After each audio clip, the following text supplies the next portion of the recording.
Hola, buenas tardes. Lo primero, a mí siempre me suele gustar empezar agradeciendo a todas y a todos que hayáis venido, sobre todo un día que parece que ha pasado de todo, ¿no? Sobre todo ha llovido más hoy que los últimos 3 meses en Valencia, más o menos me han dicho. Parece que no es algo solo de Valencia, sino que en Madrid, en mi ciudad, yo acabo de llamar y me han dicho que también está lloviendo muchísimo. Entonces también el invertir un día entero justamente en estas jornadas, yo creo que es de agradecer. También me gustaría agradecer, evidentemente, a los intérpretes, que se van a tener que ir a las 9, con lo cual más o menos a las 9 vamos a tener prácticamente ya que terminar esta charla. También al personal de sala, que normalmente no se le suele agradecer y que está pues trabajando también mucho en estas jornadas, a Vivi, a Leticia, a José Luis, a Nerea, a Carla, a Irene, a Tala, que están trabajando aquí también de una forma voluntaria con temas de redes sociales, facilitando, trabajando, y yo creo que es muy importante. Y evidentemente a las facilitadoras de los talleres, a Saray, a Fadua, a Inara, a Dori, a Marco, que yo creo que han trabajado también para que podamos sacar una serie de conclusiones de estas jornadas. Estas jornadas tenían como varios aspectos, ¿no? Nuestra intención era no solo hacer un espacio de formación, de información, de sensibilización, sino también donde se generaran redes, se encontraran, nos pudiéramos encontrar y pudiéramos sacar tareas y conclusiones concretas, porque yo creo que partimos de la idea que está bien denunciar la situación que estamos viendo, pero hay que dar un paso más allá e ir proponiendo alternativas creíbles para poder cambiar una situación que yo creo que hay un elemento generalizado de que sabemos que no es la mejor, no es buena, que es una situación profundamente injusta. Y yo creo que evidentemente el tener la formación y el conocimiento es un llamamiento también a tomar partido y a tomar partido para cambiarlo, ¿no? Entonces yo creo que este encuentro Solimet de la solidaridad en el Mediterráneo es primero un reconocimiento a que no solo hay una ribera del Mediterráneo, sino que hay dos, que normalmente siempre nos solemos olvidar del sur, que yo creo que es una cuestión también fundamental, y es un llamamiento a conseguir que el Mediterráneo no siga siendo esa gran fosa común y que pueda ser una vez más un espacio de confluencia, de encuentro y de solidaridad. Justamente terminamos en cierta medida lo que serían la sesión de conferencias de hoy de Solimet, yo creo que con una mesa muy interesante, no solo por la temática, que es el análisis de las políticas de migración y asilo en Europa, sino también por la propia composición, una composición que demuestra el intento de mostrar las diferentes visiones internacionales que hay sobre esta cuestión, una mesa que plantea un elemento clave de denuncia de las políticas de xenofobia institucional que han construido la Europa fortaleza mucho más allá de la llamada crisis de refugio, que realmente es una crisis de Europa y una crisis de derechos, y yo creo que es un elemento importante. Y sin más, como tampoco tenemos muchísimo tiempo, os voy presentando a Javier de Lucas, justamente aquí a mi izquierda, catedrático de Filosofía y experto de migraciones de la Universidad de Valencia, a María Cristín Berllac. Es un placer, además, tenerla con nosotros, porque yo comparto la Comisión de Derechos Humanos en el Parlamento Europeo con ella, que es eurodiputada de la Izquierda Unitaria Europea. También a mi derecha Violeta Moreno, que es profesora titular de Derecho Europeo y fundadora del Programa de Derecho, Inmigración y Asilo de la Universidad de Londres. Voy a pronunciar seguramente, María, mal tu apellido, disculpa. María Marfrisky, activista del movimiento antirracista y pro derechos humanos y de apoyo a las personas refugiadas en Atenas, justamente aquí a mi izquierda, y al final, a la derecha, a Julia Celbasca, responsable de la coordinación de la Red Europea del Conflicto de Refugiados y Exiliados, ECRE. Es un placer tener justamente esta mesa con nosotros aquí en Solimet, en Valencia, y es un placer también que terminemos con este equipo las conclusiones de la tarde y del día de hoy. Sin más, os dejo justamente con Javier de Lucas. Buenas tardes. Sé que se ha discutido a lo largo de sesiones, mesas y talleres, y ahora mismo Miguel Urbán se acaba de referir a ello, pero creo que es muy importante que empecemos proponiendo, si no asentando, proponiendo que abandonemos el énfasis en la dimensión humanitaria en la discusión de un tema como el que estamos tratando. No porque no sea pertinente, es pertinente la perspectiva de derecho internacional humanitario, sí, pero la perspectiva humanitaria es una perspectiva que constituye un caballo de Troya, en mi opinión, porque da juego a un discurso emocional que permite la satisfacción de quienes comparten la emoción y echan alguna lágrima y creen que con la emoción y la lágrima ya se ha contribuido a solventar lo que aquí pasa. A mí el tipo de discurso de algunos documentales, en los que no entraré, en el que lo que se abunda es en esa perspectiva, me parece perfectamente funcional al discurso de quienes quieren crear las políticas que muchos de nosotros queremos combatir y criticar. El énfasis en lo humanitario es el énfasis en la consideración de los sujetos destinatarios de las medidas como sujetos no iguales, como sujetos no civilizados, como sujetos que no tienen la plenitud de derechos y, por tanto, la mantequilla o el aceite de la emoción y de la mal llamada tolerancia me parece que son un error. Yo creo que hay que insistir en que estamos ante una cuestión que es básicamente política, que debe ser tratada con respuestas políticas, que ha de trabajarse la comunicación pública en el sentido de la creación de conciencia política y también en la exigencia jurídica.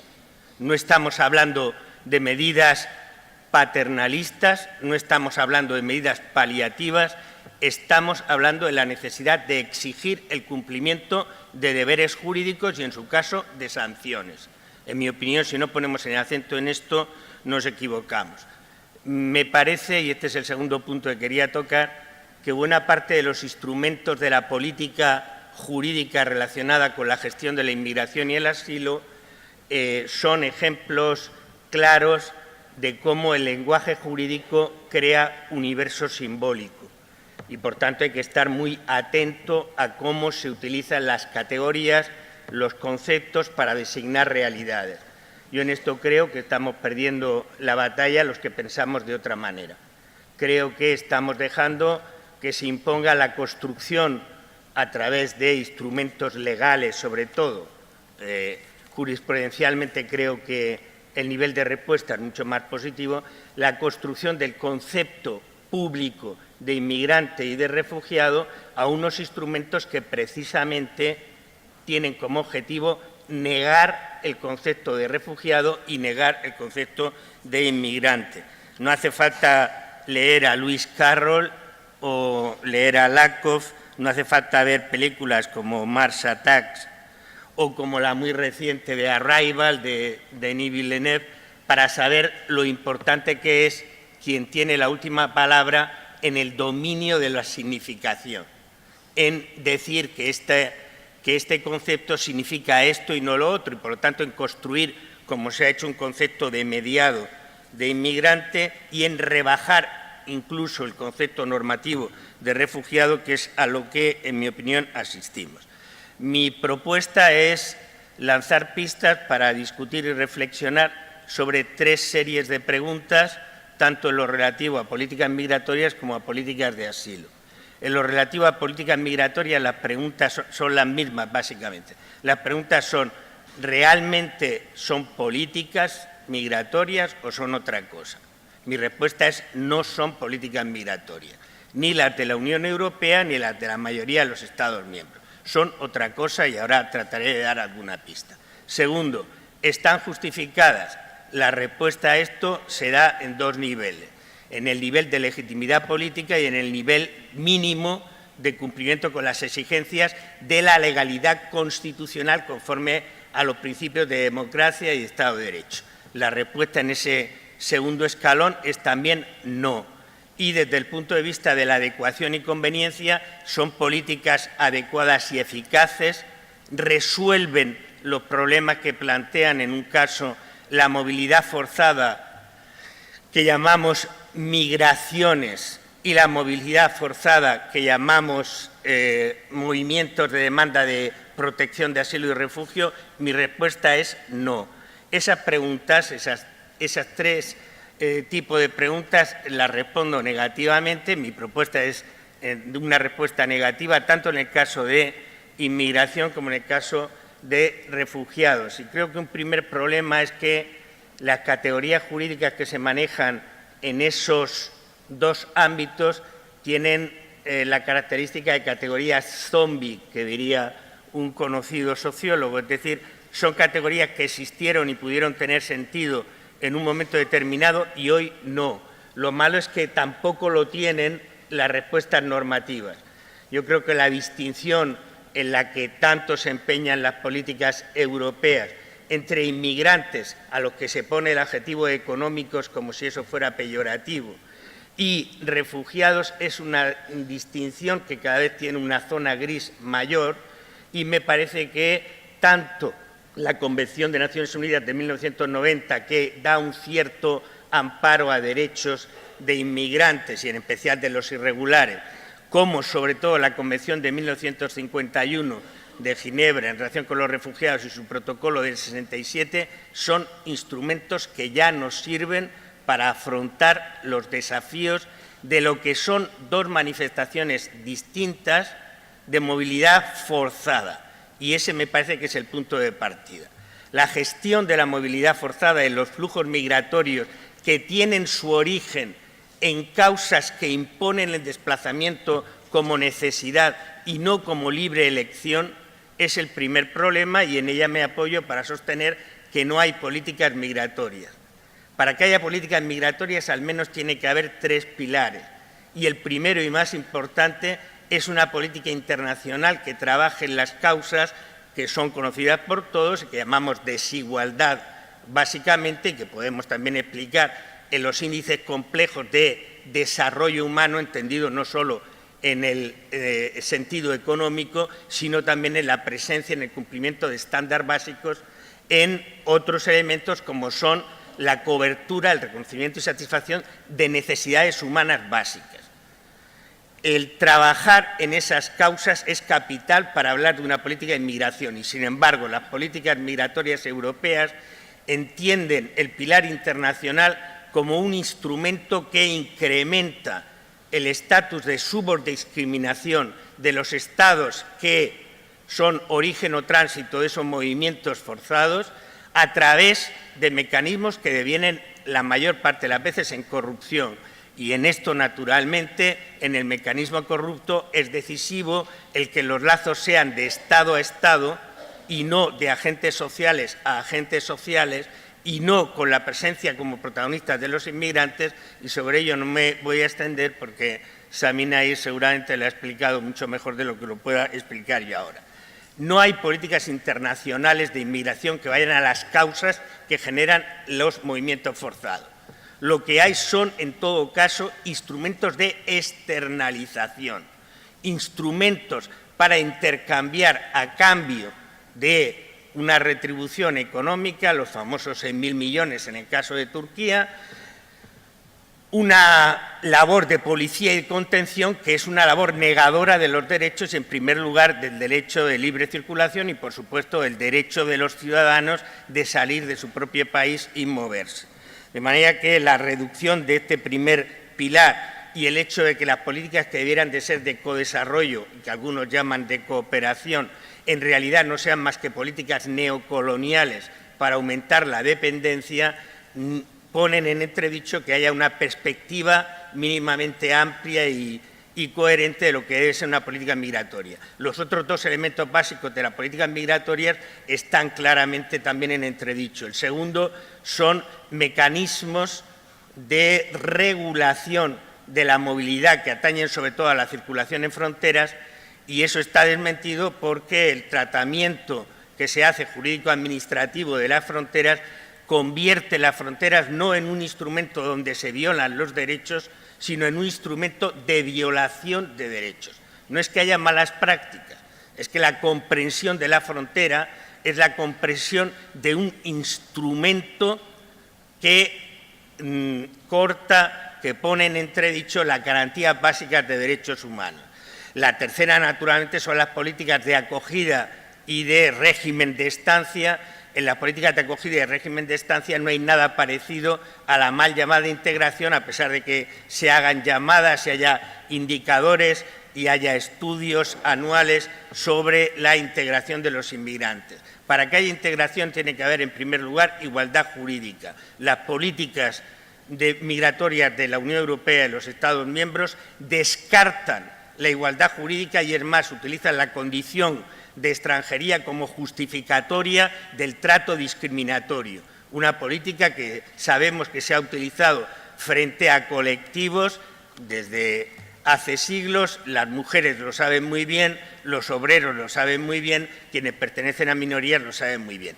La diferencia de procedencia justifica el recorte en derechos y la creación, y este es el punto para mí más importante de la crítica a las políticas migratorias, la creación de un estatus permanente de estado de excepción frente a lo que debiera ser un estatus conforme al Estado de Derecho. La alternativa enunciada por Daniel Lochac hace muchos años, en términos disyuntivos, o Estado de excepción o Estado de Derecho, ha sido resuelta por la política de la Unión Europea en el primer sentido. El estatus jurídico de los inmigrantes, incluso de los que se encuentran legalmente aquí, es un estatus que viola principios básicos de lo que se supone que es el régimen jurídico característico de un Estado de Derecho: la igualdad ante la ley, la seguridad jurídica, la eliminación de la arbitrariedad, el hecho de que los conflictos de derechos deban ser residenciados en términos jurisdiccionales ante tribunales independientes, la existencia de instituciones que pervierten principios básicos del Estado de Derecho, y la primera de esas instituciones, la más evidente, son los centros de internamiento de extranjeros, que no son, como sabe todo el mundo aquí, patrimonio exclusivo, sino instrumento básico, patrimonio exclusivo de España, decía, sino con otras denominaciones, instrumento básico de las políticas migratorias europeas, y desarrollado hasta extremos inaceptables con ocasión de la Directiva de Retorno de 2008, me parece que son un testimonio que no exige mayor atención. Pero la perversión desde el punto de vista de la destrucción de principios, la inversión de principios del Estado de Derecho, se da sobre todo en relación con el colectivo más vulnerable y desprotegido, que son los menores no acompañados, tanto si son inmigrantes como si son refugiados. El insulto que supone que la propia Europol reconozca que no controla el paradero de 10.000 niños, supuestamente 10.000, porque los números son otro de los problemas de políticas migratorias y de refugio, es una muestra como el hecho de que a estos niños se trate por todos los medios de convertirlos, en unos casos en mayores de edad o en otros casos no reconocerlos como menores, en función de la necesidad de expulsarlos o en función de las exigencias del tráfico que sobre ellos se hace. De manera que esta excepción, la creación de un estado de excepción permanente, es el mayor desmentido al Estado de Derecho y, por lo tanto, un principio de ilegitimidad. Desde el punto de vista de la ilegitimidad, me limito a mencionar, para terminar con la crítica a las políticas migratorias, diré dos palabras sobre las políticas de asilo, que hemos pasado de un deslizamiento de la consideración de la movilidad forzosa que representan los movimientos migratorios como un problema de mercado y orden público, siempre con el aceite humanitario de los telediarios que nos hacen ver las pobres condiciones de esa gente que no son iguales que nosotros, igual de listos, no tienen la misma condición jurídica, a los que hay que socorrer siempre mediante acciones de beneficencia. El cruce, el elemento fundamental es que se ha pasado de ese discurso a un discurso francamente policial y hoy estamos en un discurso claramente militar.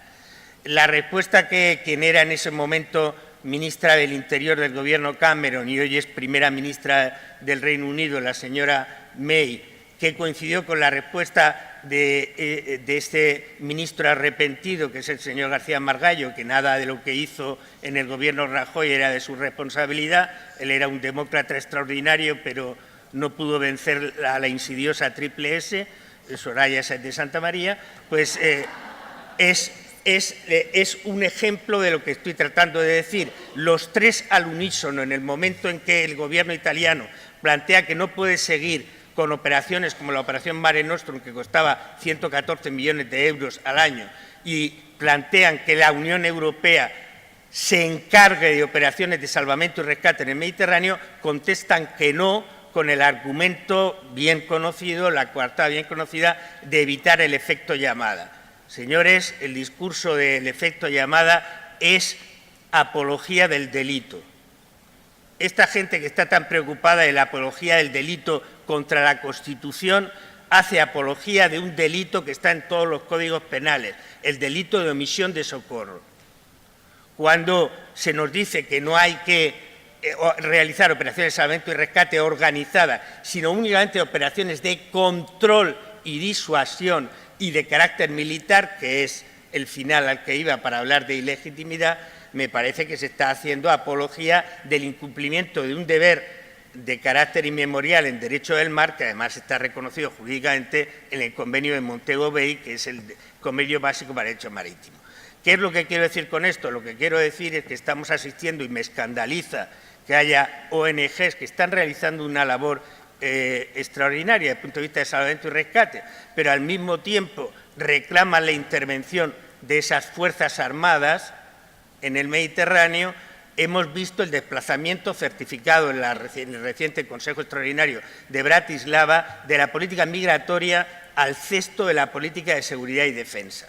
En eso España, desgraciadamente, lleva a la delantera, porque toda la actuación de España, de los gobiernos españoles, y no solo de este, debo decir también del gobierno Rodríguez Zapatero, ha sido una actuación en la frontera de Ceuta y Melilla encaminada a presentar la gestión de la circulación en frontera en términos de un peligro de integridad para la soberanía territorial, que exige una acción militar, que exige acciones ilegales desde el punto de vista policial.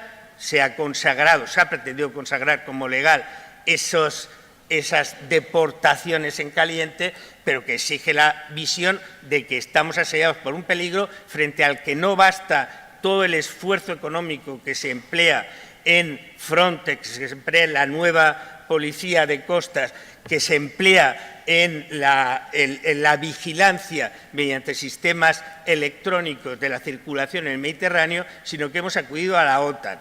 Y ese recurso a la OTAN, además, no es gratis, lo estamos pagando todos nosotros. La OTAN no está interponiéndose en el Egeo de manera gratuita para impedir la línea más corta de huida y de intento de llegada de los refugiados sirios. La OTAN está ahí porque nosotros hemos pedido y porque lo estamos pagando. Que la OTAN esté ahí y que ahora se le haya desviado también al Canal de Sicilia es simplemente la constatación de esa deriva a un enfoque militar del ámbito migratorio. Por otra parte, termino con eso en la crítica migratoria y pido 2 minutos para la crítica de la política de asilo. Por otra parte, hay que saber que la operación EUNAVFOR Med, que está desde el inicio diseñada y en la que nos encontramos en este momento a punto de la tercera fase, nunca ha sido una operación de rescate, nunca ha sido una operación de policía, ha sido una operación militar, cuya última fase, aunque la señora Mogherini lo niegue una y otra vez, es característicamente militar, destrucción de objetivos en la costa libia, en una situación de la que somos en realidad en buena medida responsables gracias al aventurerismo propiciado por los señores Sarkozy y Cameron. Decía 1 minuto para la crítica de las políticas de asilo. Que las políticas de asilo tienen el mismo punto de partida que decía para las migratorias me parece evidente. La Unión Europea no quiere refugiados. o solo los quiere de una especie, aquellos que son aptos para necesidades del mercado de trabajo, como si de inmigrantes se tratase. La Unión Europea ha procedido a demoler el concepto jurídico de refugiado tal como existe en el Convenio de Ginebra, por ejemplo, los artículos 1 y 33. La Unión Europea tiene como objetivo fundamental impedir la llegada de los refugiados y no cumplir con los deberes jurídicos que tienen los Estados de la Unión para con los refugiados en virtud de la ratificación de esos convenios.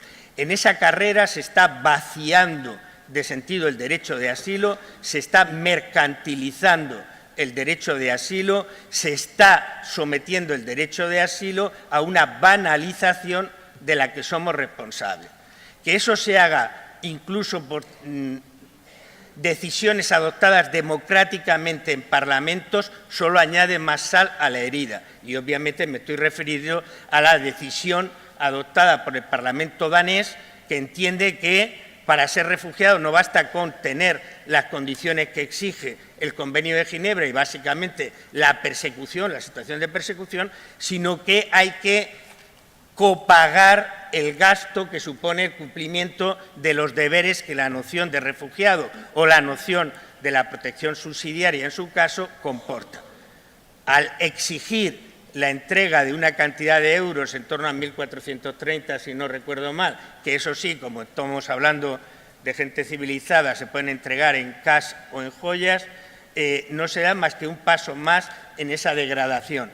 Que esa degradación ha llegado hasta el extremo de someter a los refugiados a deportación, violando la propia misión del ACNUR, y pongo en duda la coherencia del funcionamiento del ACNUR en el momento en que los campos de refugiados en Grecia se convierten en campos de internamiento, lo que es una violación básica y directa del derecho de refugiados, o la colaboración en los movimientos de deportación, me parece que solo pone más sombras a esto.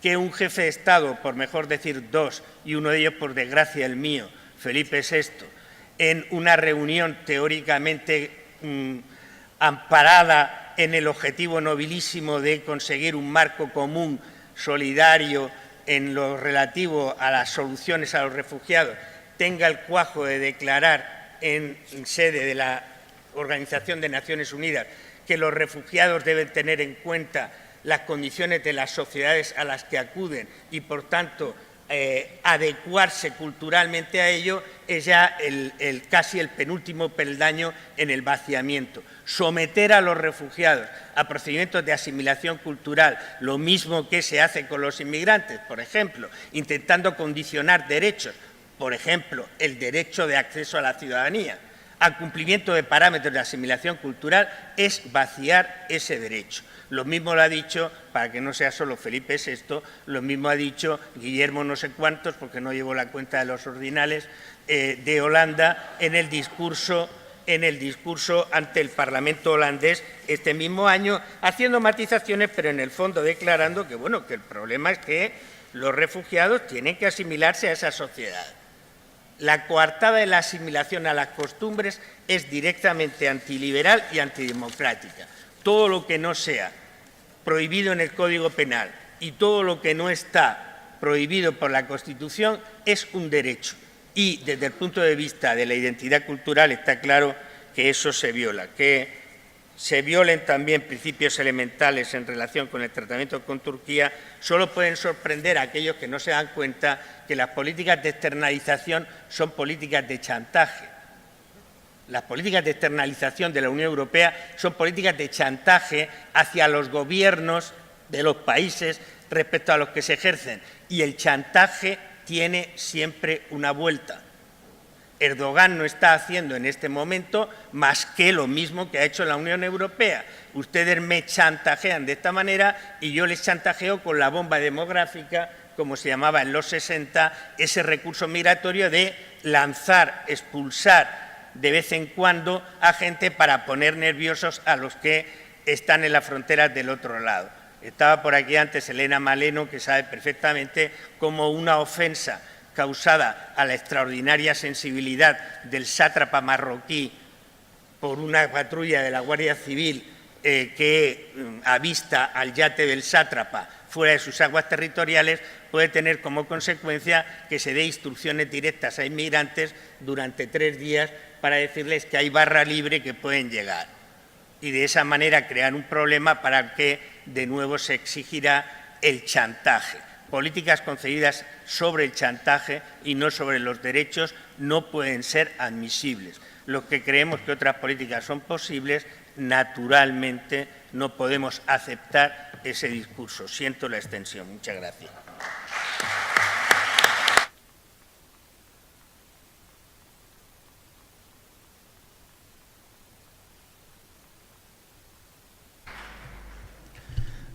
Muchas gracias, Javier.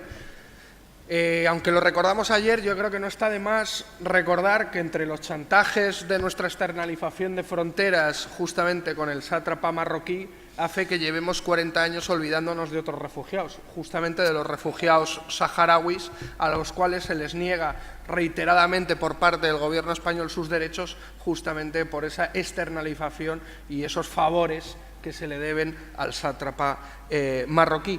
Pero, como yo creo que también, hay que decirlo, no es nuevo, la política migratoria, la construcción de la Europa fortaleza no es nueva, una persona que lleva muchos años denunciándolo desde las organizaciones sociales y también desde el Parlamento Europeo, pues es un placer cederle la palabra a María Christine Vergiat.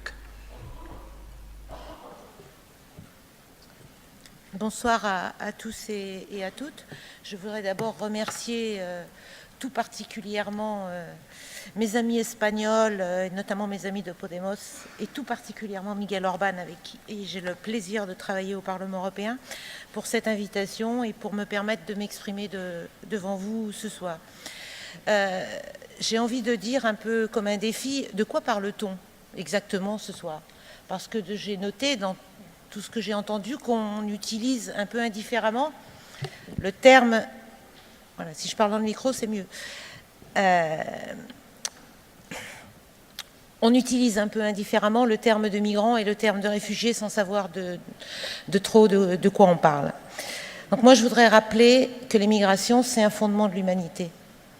Que les migrations, elles ont toujours existé. Si je fais de la provocation, je voudrais dire que de temps en temps, on se rappelle que l'humanité vient d'Afrique, hein, et qu'il y a de tout temps eu des mobilités. Il se trouve que je suis française, et la France est un exemple tout particulièrement important en la matière. Non, en France, nos ancêtres ne sont pas gaulois. Nos ancêtres, ils ont été matinés par les Romains, par les Huns et par diverses invasions. Donc quand j'entends les fantasmes de certains responsables politiques en France aujourd'hui, j'ai les cheveux qui se dressent tout droit sur la tête. On parle d'un monde qui bouge de plus en plus. On parle d'un monde dans lequel les capitaux, les marchandises, les services ont de plus en plus le droit de circuler sans aucune frontière. Ce qui a fait dire à M. Franz Timmermans, notre vice-président, qu'il ne fallait pas construire des murs aux frontières de l'Union européenne. On a trouvé ça intéressant. Simplement, il parlait du CETA. Et il ne parlait pas des politiques migratoires, parce que les politiques migratoires européennes, c'est exactement le contraire de ce qu'ils veulent faire en matière économique. Un monde qui bouge de plus en plus. Oui, chaque année, il y a 1 milliard de personnes qui se déplacent à travers le monde d'un pays à l'autre. Donc l'humanité est en permanence mobile. Mais tous les hommes et toutes les femmes qui vivent sur la planète n'ont pas les mêmes droits, n'ont pas le même droit à la mobilité, n'ont pas le même droit aux migrations. Et je crois qu'il faut que nous ayons de plus en plus une vision globale des questions migratoires et que nous nous rendions compte que les politiques qu'ils cherchent à nous imposer, ce sont des politiques en réalité xénophobes et racistes. Parce qu'on se bat au même moment pour que les Européens aient le droit de migrer autant qu'ils veulent, et ils le font. Il y a 60 millions de migrants internationaux à travers le monde sur les 244 millions de migrants internationaux. On vient de voir la bataille qu'ont menée, à juste titre d'ailleurs, les Roumains et les Bulgares dans le cadre du CETA, pour accepter le CETA, pour avoir le même droit que les autres Européens de migrer vers le Canada. Mais à quoi servent ces batailles? Pour faire respecter le droit des Européens, alors qu'on ferme les frontières de l'Union européenne. Et je vais quand même essentiellement parler de ces politiques migratoires européennes. Ces politiques migratoires européennes, depuis 15 ans, bientôt 20 même maintenant, elles sont de plus en plus les politiques de l'Europe forteresse. Elles sont de plus en plus des politiques qui ferment les frontières de l'Union européenne, qui ferment les frontières de l'Union européenne aux gens qui viennent du Sud. Je crois qu'il faut le dire, le répéter et le marteler en permanence. Il y a de plus en plus, effectivement, les bons migrants, les mauvais migrants. Dans les bons migrants, il y a ceux qui viennent, alors je vais le dire encore de façon provocatrice, il y a ceux qui viennent de pays dont la population est blanche. On n'a pas de problème avec ceux qui viennent des États-Unis, du Canada, d'Australie. On n'a même pas de problème avec ceux qui viennent de Chine. Par contre, on a des problèmes avec ceux qui viennent du Sud. Et peut-être qu'il faut dire, répéter, marteler, que comme par hasard, 77% des migrants qui viennent des pays tiers, qui vivent dans l'Union européenne, sont installés dans les pays qui ont des histoires coloniales. Et je crois que là aussi, ce n'est pas un hasard. Et ce sont ces pays-là qui guident les politiques européennes en matière de migration. Elles ont des politiques migratoires, des histoires coloniales à des degrés divers et variés, qui ont des conséquences diverses et variées. Je vais donner l'exemple, par exemple, de la Grande-Bretagne et de ce qui s'est passé au moment du Brexit. Il y a eu un enjeu sur les politiques migratoires en Grande-Bretagne, mais ce débat sur les politiques migratoires ne visait pas les gens du Commonwealth, il visait les Européens de l'Est. Et dans tous les pays de l'Union européenne, on a ce genre de débat. Donc les 5 pays en question, ce sont l'Allemagne, pour des raisons diverses et variées, la Grande-Bretagne que je viens de citer, l'Espagne, l'Italie et la France. La France, d'ailleurs, est le 5e pays en termes d'accueil de migrants, et désormais le 5e pays en termes d'accueil de migrants, alors qu'elle est le 2e pays de l'Union européenne par sa population. Parce qu'il faut voir aussi systématiquement ces questions, non pas en chiffres absolus, mais en proportion de la population de chacun des États concernés. Quand la France accueille 80 000 demandeurs d'asile, ce n'est pas la même chose que, excusez-moi, je ne soutiens pas M. Orban, mais que quand c'est la Hongrie qui reçoit d'un seul coup 170 000 demandeurs d'asile. Les conséquences sur les populations ne sont pas les mêmes. La France n'a pas été touchée, contrairement à la plupart des pays de l'Union européenne, par l'arrivée l'année dernière des réfugiés. Alors oui, ces politiques, ce sont de plus en plus des politiques de fermeture des frontières. Et oui, l'Espagne a été pilote de ces politiques, a été le modèle qu'il a fallu suivre. C'est les murs dressés à Ceuta et Melilla, ces murs que l'on a dressés ensuite entre la Grèce et la Turquie, entre la Turquie et la Bulgarie, et que l'on dresse dorénavant, y compris à l'intérieur du continent européen, entre la Serbie et la Hongrie, et même entre la Grande-Bretagne et la France avec ce qui s'est passé autour de Calais, ou entre la France et l'Italie en ce moment même, où je vous invite à aller regarder ce qui se passe du côté de la Roya, où il y a un formidable élan de solidarité. Il s'appelle Roya Citoyenne. Je vous invite à aller voir ce qu'ils font sur le territoire français. C'est un bel exemple de solidarité, comme on les aime nous. Ces politiques extérieures de l'Union européenne, ces politiques migratoires de l'Union européenne, c'est aussi ces politiques d'externalisation. Ça a commencé avec les pays du voisinage, ce qu'on a appelé le processus de Rabat. Et là encore, Espagne-Maroc a été pionnière, ça a été un des exemples pionniers en la matière. Mais dorénavant, ce que l'on appelle le processus de Khartoum. Khartoum, capitale du Soudan. Grand pays démocratique s'il en est, dont le président, M. El-Bachir, fait l'objet d'un mandat de la Cour pénale internationale. Et l'ensemble des pays de l'Union européenne ont été à Khartoum pour engager ce mécanisme du processus de Khartoum.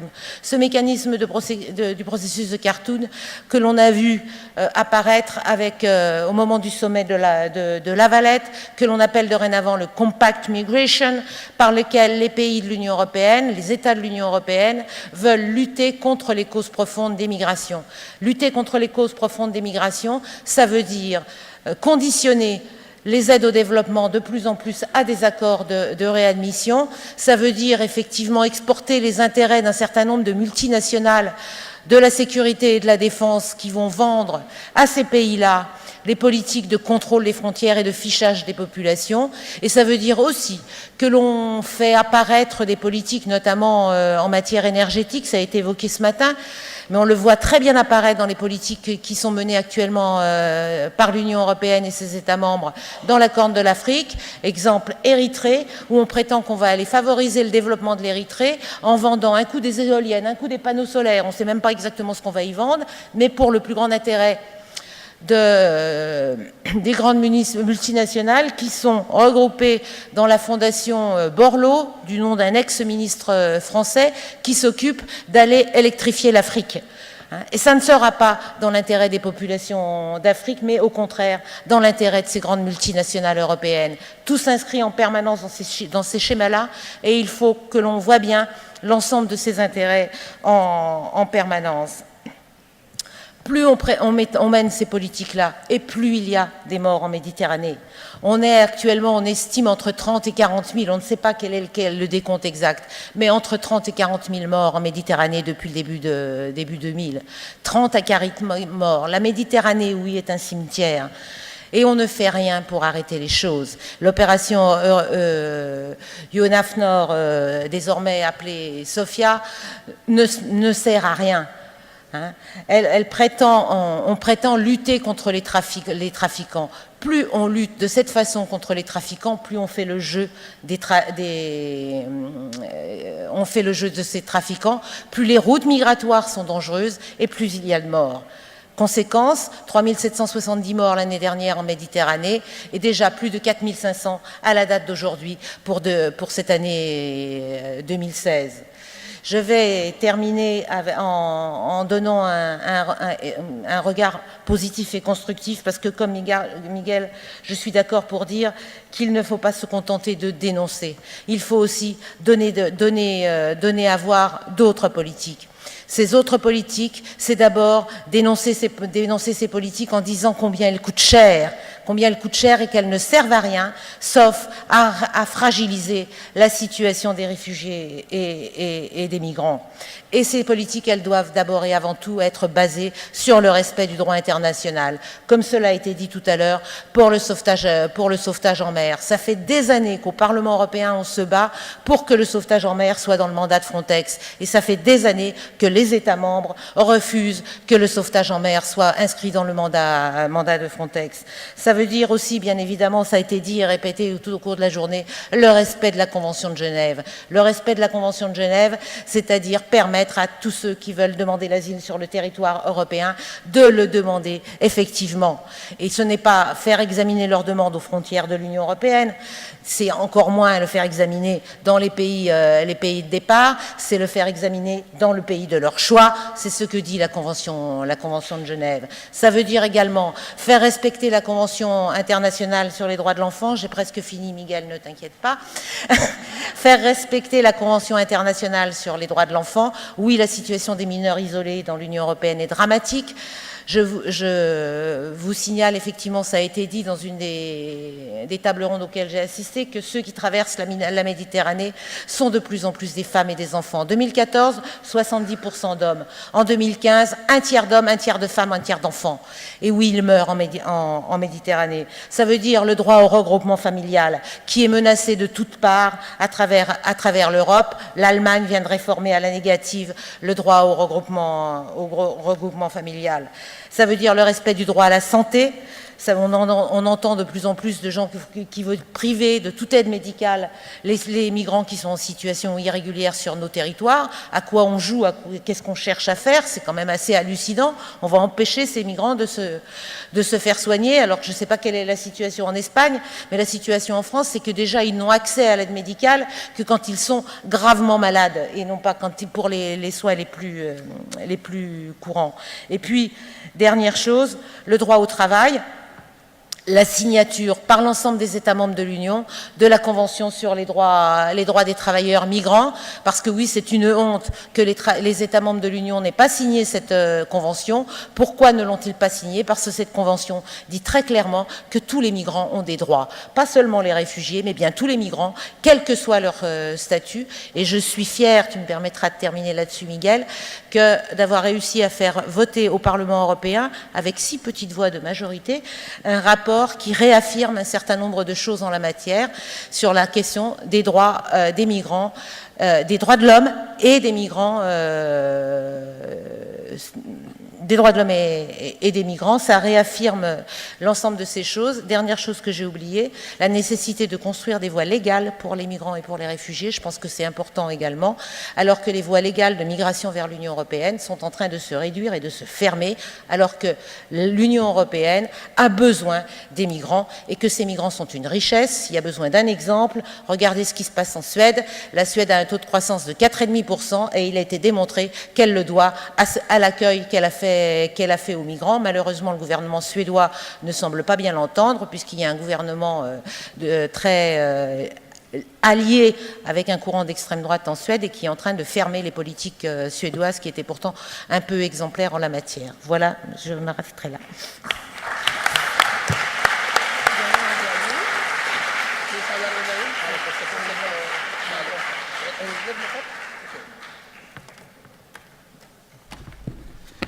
Muchas gracias, María Cristín. Ahora hablará Violeta Moreno, que nos va a hablar en inglés y que va a poner un PowerPoint.